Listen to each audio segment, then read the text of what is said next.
कधीकधी असं होतं की जी गोष्ट आपल्याला आपला सगळ्यात मोठा अडथळा वाटते तीच आपली सगळ्यात मोठी ताकद बनते. आजची ही गोष्ट आहे साक्षी बनसोडे या तरुण चॅम्पियनची, जिने शांततेवर मात करून यशाचा असा काही आवाज केला की तो आज संपूर्ण जगात घुमतोय. अडथळे मनात असतात, मार्ग कृतीतून सापडतो. हे फक्त एक वाक्य नाहीये, तर हे साक्षीच्या आयुष्याचं सार आहे. तिच्या संपूर्ण प्रवासात हे तत्वज्ञान आपल्याला पदोपदी जाणवत राहील. तर मग कुठून सुरू झाली ही गोष्ट? प्रत्येक मोठ्या विजयामागे एक संघर्षाची कहाणी असतेच.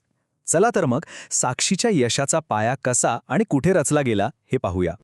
विचार करा, फक्त 19 वर्षांची असताना साक्षीने ते मिळवलं ज्याचं स्वप्न अनेक खेळाडू आयुष्यभर पाहतात. तिला महाराष्ट्राचा सर्वोच्च क्रीडा सन्मान शिवछत्रपती पुरस्कार मिळाला, फक्त 19व्या वर्षी.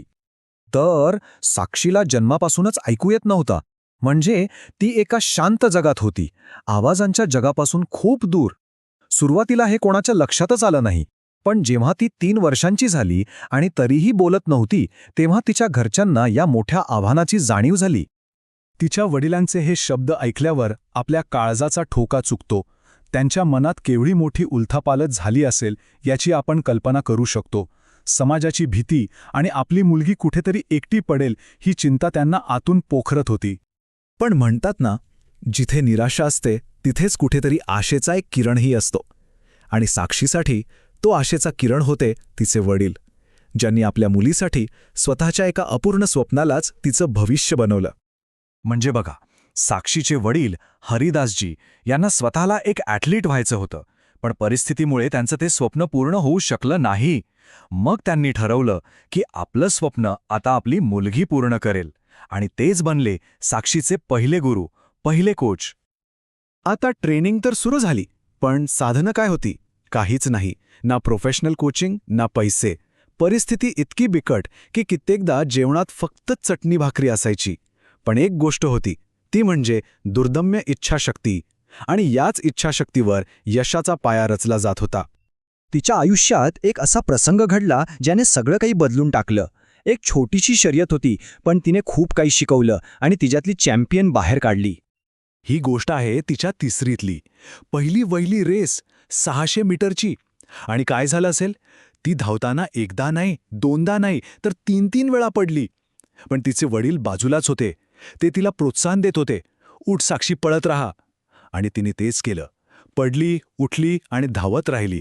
आणि सगळ्यांना चकित करत तिने 3रा नंबर मिळवला. आता हा जो 3रा नंबर होता ना, तो फक्त एक मेडल नव्हता, ती एक ठिणगी होती. हो, एका चॅम्पियनच्या जन्माची. त्या एका विजयानं त्या बाप लेकीला विश्वास दिला की हो, आपल्यात ती जिद्द आहे. आणि मग काय, गावातल्या धुळीच्या मैदानावरून सुरू झालेला हा प्रवास आता थेट आंतरराष्ट्रीय मंचाकडे झेपावत होता. एक नवीन टप्पा सुरू होणार होता. बघा ना, वयाच्या 6व्या वर्षी वडिलांबरोबर धावणारी ही मुलगी 11वीत ज्युनियर कॉलेजला पोहोचली. आणि तिथून थेट 2022मध्ये ब्राझीलमध्ये डेफलिम्पिक्स आणि 2024मध्ये तुर्कस्तानमध्ये वर्ल्ड चॅम्पियनशिपपर्यंत. काय जबरदस्त प्रवास आहे हा. पण तिच्या करिअरमधला खरा टर्निंग पॉइंट आला कॉलेजमध्ये. धावपटू तर ती होतीच, पण तिथे तिची ओळख झाली जुडोशी. आणि इथेच तिची नैसर्गिक ताकद आणि प्रोफेशनल कोचिंग एकत्र आलं. मग काय, एका नव्या चॅम्पियनचा जन्म झाला. आणि मग सुरू झाला विजयांचा सिलसिला आंतरराष्ट्रीय स्तरावर. तिच्या मेहनतीचं फळ आता जगासमोर येणार होतं. 2022मध्ये ब्राझीलमधल्या डेफलिम्पिक्समध्ये तिने 7वं स्थान मिळवलं. पण त्यानंतर तिने मागे वळून पाहिलंच नाही.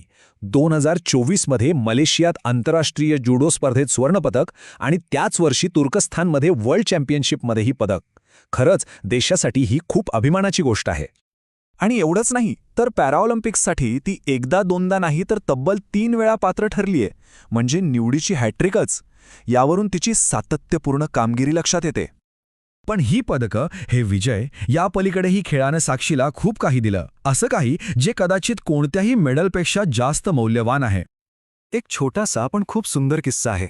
पहिल्यांदाच जेव्हा ती तिच्या वडिलांसोबत परदेशात गेली, तेव्हा एअरपोर्टवरचा तो सामानाचा गोल फिरणारा पट्टा पाहून तिचे वडील गोंधळून गेले.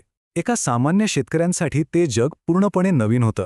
हा एक छोटासा क्षण दाखवून घेतो की साक्षीने तिच्या कुटुंबाला कुठून कुठं आणून ठेवलं होतं. म्हणजे बघा, तिला खरं काय मिळालं? प्रचंड आत्मविश्वास, बोलण्याची हिंमत, जणू काही तिला तिचा आवाजच परत मिळाला. ती आईवडिलांना घेऊन जग फिरली, देशाच्या पंतप्रधानांना भेटली आणि आज तिच्या गावात, तिच्या समाजात ती एक हिरो आहे, एक प्रेरणास्थान आहे. आणि म्हणूनच जिथून आपण सुरुवात केली होती त्याच वाक्यावर येऊन थांबूया. अडथळे मनात असतात, मार्ग कृतीतून सापडतो. साक्षीने हे फक्त म्हटलं नाही, तर ती हे जगली. साक्षीची ही गोष्ट ऐकल्यावर एक प्रश्न नक्कीच मनात येतो. आपल्या प्रत्येकाच्या मनात काही अडथळे असतात, नाही का? मग त्या अडथळ्यांच्या पलीकडे असा कोणता विजय आहे जो आपली वाट पाहतोय?